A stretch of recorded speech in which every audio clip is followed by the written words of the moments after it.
Ah, the good old days when you can just buy a PBN, a domain for 50, $100, $200, stick it on some crappy old host, put one page up, maybe an about us, maybe a privacy policy if you're getting carried away, and that's going to be a power link from the homepage straight to your site, and that's going to help your site rank really easily. Those PBNs are dead, and they died a long time ago. In fact, I'm going to show you how to create PBNs today that will help you not just rank other websites, but create PBNs that aren't actually PBNs. Let's stop calling them PBNs. They are just other websites that you're building that have authority, that can rank in their own right, because you're spending money on these, right? This particular, not the one that we're looking at. This is an old ancient one, right? This is the original. This is what this PBN was, but this is not the original PBN. This was our upgraded PBN. I can't find anything in the Wayback Machine of our original PBNs. They're just gone. But this was the only capture I'm able to find of this particular new age PBN, right? That has all of the right signals of a website, right? It's got a blog, it's got content, it's linking out to other sites, linking out to authority sites. There's no actual content. We're just curating, you know, snippets from other websites. We've got a mailing list, sign up. We've got a couple of blog posts. Great. About us, contact us. I don't know if that's going to work, but no privacy policy or anything like that in plain sight, or probably anywhere near here. But even back in 2016, or is this 2018? 2016, I believe it was. Oops. Yeah. No, 2018. Back in 2018, we were, we were adding these social profiles in, and as you can see, there's that domain. Here's that social profile. I've still got access to her. I have to now find it because she's got 136 followers, following 4 people. That's like a little mini influencer in the making, right? So, and this is how you build PBNs today. So, for example, here is a profile within Chameleon. So here's Chameleon mode, right? So we are going to be using this profile as an author. Okay, we've got 3 authors on this PBN. Very easy, simple to do. Okay, these happen to be aged Facebook and aged accounts, so it's going to be very easy to just go ahead and sign up to your ex or to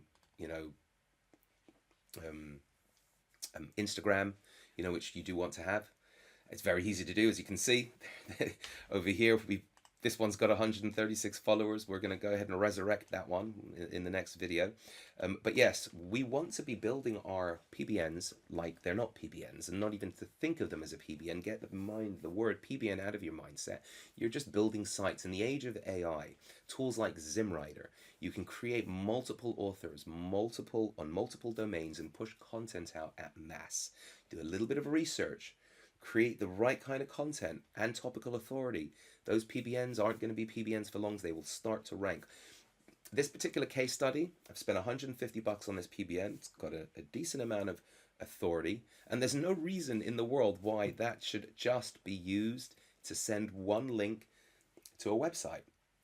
That's an authority site in itself, and if you've got the ability to have socials connected to it, which you do need to have, you can't have your eat today without your Facebook, your Gmail, your Twitter, your LinkedIn, your whatever it is, depending on the niche, right? You just can't have that.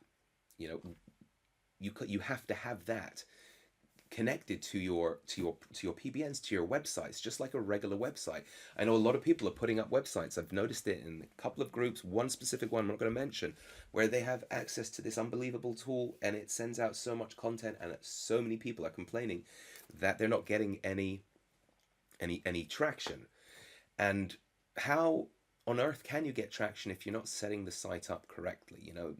You have to have authorship, right? That's one of the main things that's going to bring you the authority within the EAT guidelines, right? It's not just the authority of the website, it's the topical authority of the author and the topical authority of the website, all connected as one. So if we come here and look at our PBN, we've got 3 authors already. that we've got connected to this PBN. Now you tell me, is this a PBN? This is absolutely not a PBN. Like I said, I spent $150 on this domain. It's got a real decent amount of links. It's the perfect niche site for what I want to rank. That's sitting on page 2 or 3 as a case study, just to show how PBNs still rock today. You know, using them all day, using them in everything that we do, right? Sometimes you have to pay a little bit more for them, right? But this is just a great way to show how to set up the PBNs in a way so that they are future-proof, bulletproof, and pass any kind of manual review and pass all the algorithmic um, um, things that they have out there to find PBNs. So you're going to be ticking all the right boxes. You're going to have your Facebook, your X, your Instagram connected, one author, two authors, three authors, depending if you're building out maybe an authority site, and that you've just spent $300-400 on a PBN. Don't think of it as a PBN. Think of it as another authority site that you're going to be using to generate traffic, because these PBNs have to generate traffic for them to be worthwhile. And if you're putting the effort in, you're spending the money, you don't have the time, get a VA to do it. This is really easy stuff. You've got access to the best AI tools, the ability to just pump content out, not in mass, but in the right way, and drive traffic with these PBNs. And if you've got links coming from these PBNs that are driving traffic, that's exactly what the search engines want to see, right? So that's it for this video. We're going to go ahead and show you in close quarters the actual PBN. Sorry that everything has to be blurred out. This is just going on YouTube. And let me know in the comments what you're doing with PBNs and how you're getting on with them. I know that in some areas they're much harder to use, much harder to get it to make them effective, and they shouldn't be the only thing that you're doing, of course. I just want to make sure that that's clear as well. PBNs should not be the only thing that you're doing, but if you're in a particular niche that it might be a little bit hard, you've got a certain e-com store or affiliate site that you might not be able to get really good natural links from, PBNs still work really well. And if you're setting them up like this and you're buying authority domains, PBNs that have nice links and they're relevant links, those PBNs, if set up correctly, like I'm showing you here, will rank, because you're just setting up the way it's supposed to be set up. When you're buying an age domain, doesn't necessarily mean, oh, that's automatically a PBN.